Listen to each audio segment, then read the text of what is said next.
I totally get it. You're upset with your city council, your town council, your county board supervisor, your state representative, and you want to go speak, but you also don't want to get arrested. I'm going to tell you what to do and what not to do.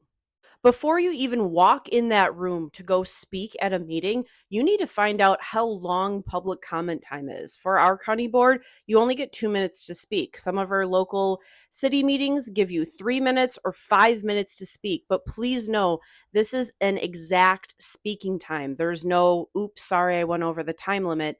Especially for things that are very contentious, they're going to hold you to this time limit very, very strongly. The next thing you need to know is that there is always a sheriff or police officer at these meetings. That's standard. It's not just because things are getting contentious around data centers or flat cameras. That's very normal for like literally every single meeting. And it doesn't really matter what meeting you're going to, each committee, board, council has a chairman. Whatever the chairman decides is how the meeting is going to go. That's just based on Robert's Rules of Order. It has nothing to do with you or me.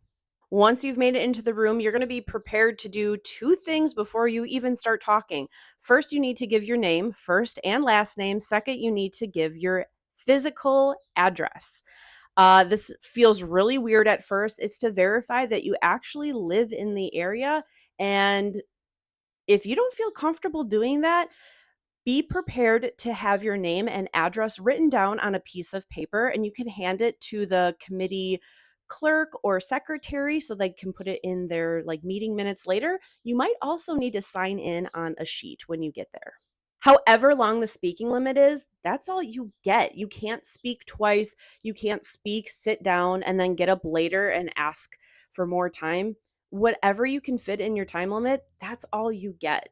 I also want you to know that when you're up there speaking, whatever board, council, committee you're speaking to, they are not allowed to respond to you. It seems very unloving and super rude, but they cannot respond to you. They can't clap for you. They're not supposed to boo at you.